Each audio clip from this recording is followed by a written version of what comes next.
Welcome to Know Your Universe, a series right here at Comicstorian where we take a deep dive into some of your favorite characters in comic books, video games, and movies. Today we're going to be covering one of my favorite characters, Venom. Because as much as people seem to like Venom, they don't understand how weird and convoluted his history has actually been, as basically Marvel has never truly known what to do with Venom after his initial appearance. Venom has had a long and varied career since his debut in the 80s. The character made his first full appearance in Amazing Spider-Man number 300 in 1988. The actual alien suit appeared way back in 1984, though, in Amazing Spider-Man 254. Since his first appearance, the character has gone from villain to anti-hero, back to villain, secret agent, villain again, and then back to anti-hero. Now, of course, this wasn't always the same character, or half of a character.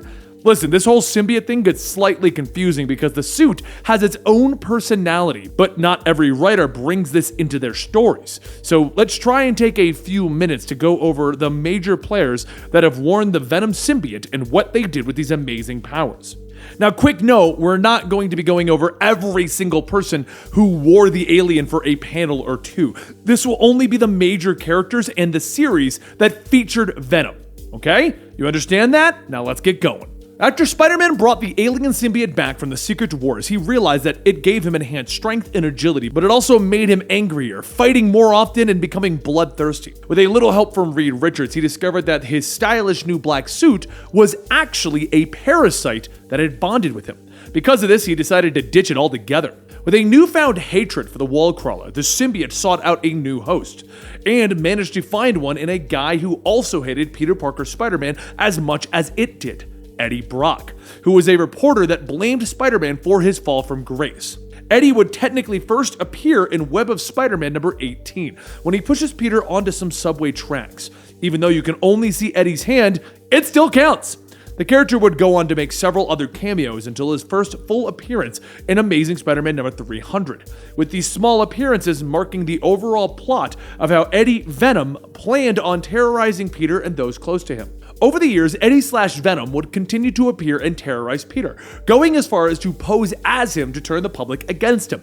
Eddie would also be separated from the symbiote several times, but quickly rebond with his better half. Eddie would be separated from the symbiote and imprisoned in a major story arc that also introduced one of the worst villains in the Spider-Man Venom canon. Once the symbiote was rebonded with him, it would go on to spawn the Carnage symbiote, which would bond with the psychotic Cletus Cassidy. Now, after this happens, Venom would be forced to team up with Spider-Man in order to defeat his son. And after stopping Carnage, Venom was once again imprisoned. This time, 5 new symbiotes would be spawned from Venom, and 5 different people would be the hosts of them.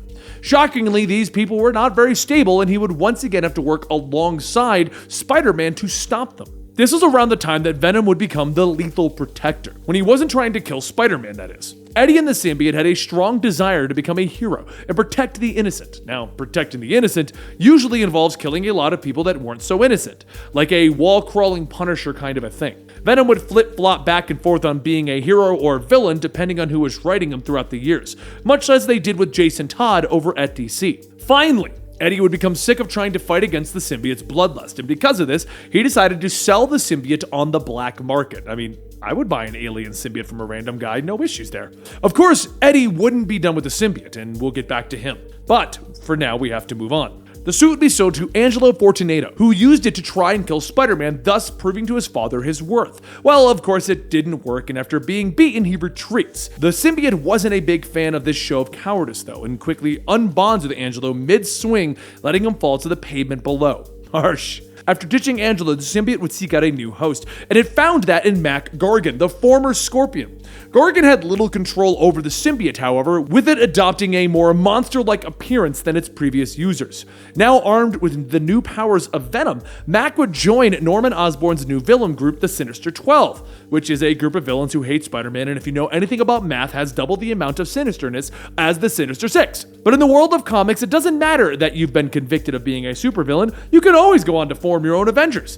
And after the Secret Invasion event, Norman Osborn formed the Dark Avengers, a group of villains acting the part of the heroes, giving Gargan a formula that allowed him to finally control the symbiote. He would become the Amazing Spider-Man for the Dark Team. Now, after the events of the Dark Avengers, spoiler, they were all in fact evil, shockingly I know, Gargan was once again taken into custody, and while in the super prison, the Raft, the symbiote was removed from Gargan and came into the possession of the US government, who would use it to create a Black Ops soldier under Project Rebirth, and that soldier was Corporal Eugene Thompson. First appearing in Amazing Spider-Man number 654.1 as Agent Venom, Eugene Thompson was the former high school bully of Peter Parker and an Iraq war vet who lost his legs in the line of duty.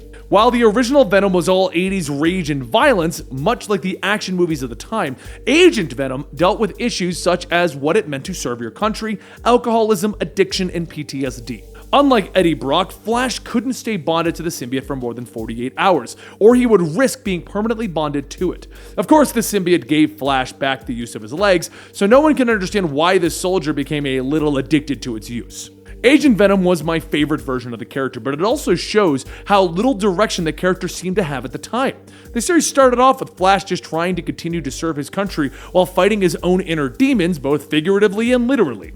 He was sent on various Black Ops missions throughout the world protecting people and fighting terrorists, even gaining his own nemesis in Jack-O-Lantern.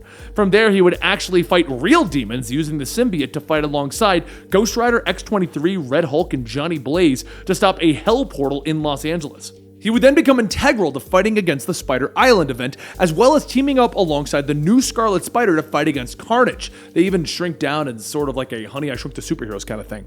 Agent Venom would then go on to become a member of the Secret Avengers and Thunderbolt Ross's weird team-up of Thunderbolts, which included Deadpool, Punisher, and Elektra for reasons. Depending on who was writing him, Flash/Venom would have a wildly different attitude. I think he actually hisses at people in the Thunderbolts comic. Agent Venom would continue to act as a standard superhero for a little while, even gaining his own sidekick in a Venom-spawned symbiote named Mania. He eventually goes into space and works with the Guardians of the Galaxy. The Avengers want a liaison for the team, and I assume that no one could think of what to do with this awesome character they had on hand, so boom! Venom in space. I mean, the symbiote comes from space, so I kind of get it. While in space, we learn some interesting things about the symbiote's origins. As their adventures in space continue, the symbiote becomes more and more erratic and violent, going as far as to attack the other members of the Guardians. When it's subdued, it eventually breaks loose and brings the ship to the planet Clintar, where we learn of the creature's origins. Now, Clintar are a race of symbiotes that bond with their host. They seek out honorable warriors to establish a group to protect the galaxy. The Venom symbiote is sick, however. When it returns to its brethren, it is healed, fully bonding with Flash and allowing him to access its full potential. Thus, Agent Venom became Venom Space Knight. After a few adventures through the cosmos, Venom would eventually return for the Civil War II event. He would also have to fight against his former sidekick who had been infected with a hell mark, and he vowed to stay on Earth until he cured her. Flash would then lose Venom while fighting against high-tech FBI agents, which leads to our next Venom host, Lee Price. Now, keep in mind, originally they didn't show us Flash being separated. This new Venom character just showed up. We only later found out what happened to Flash, who would then go on to become Agent Anti-Venom and give his life to protect others. But I digress.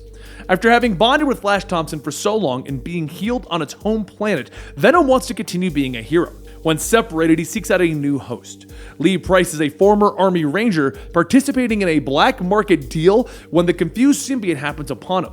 Seeing that he was a soldier like Flash, the Venom symbiote quickly bonds with Price. However, Price isn't the hero that Flash aspired to be and quickly overcomes the symbiote's influence, deciding to use it for personal gain and returning the Venom character to the villain that he was in the past. Lee would use the Venom symbiote in his life of crime, but he would eventually be defeated by the combined efforts of Eddie Brock and Spider-Man. While he vowed to escape and reclaim the symbiote, he only ever gets one of the Venom spawns, because he sucked. So Price was out for only a short period of time, and the next person to bond with the symbiote is, well, you guessed it, Eddie Brock. After Eddie reunites with the symbiote, things return to a more 80s, 90s version of Venom.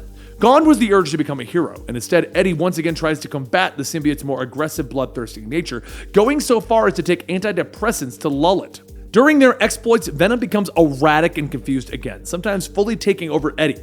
Approached by a former soldier, Eddie learns that Venom was not the first symbiote to arrive on Earth, and he's tasked with finding and destroying the former Black Ops team that had been bonded and eventually went rogue. Eddie's mission to stop these rogue symbiotes would be interrupted by the return of the symbiote God. the being known as Null was the original creator of the symbiotes and used them to wage war against the Celestials throughout the cosmos.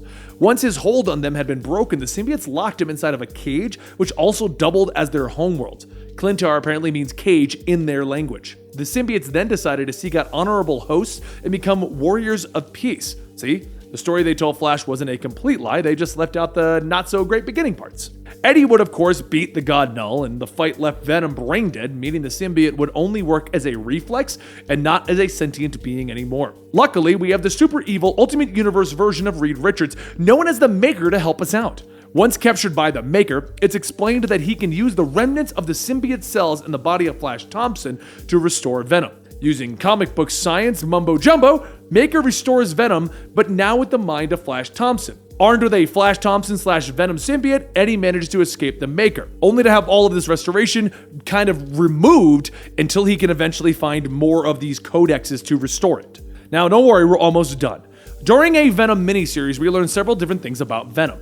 Spoiler alert, Spider-Man was not the first host of the Venom symbiote. Instead, it was a Kree warrior named Tel-Kar. In the early stages of the Kree-Skrull War, the Kree were hoping to replicate the Skrull's shape-shifting ability. The symbiote, who would become known as Venom, had been exiled from his race, and upon capturing it, the Kree chose Tel-Kar to become the symbiote's first host, altering his DNA so that he has full control over the alien. Eventually, they were separated and Venom would go on to bond with Spider-Man.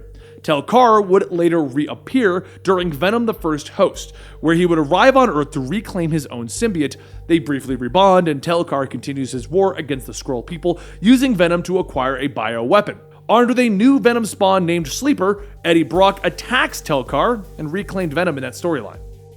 And that should get you mostly up to date as to what's going on with Venom.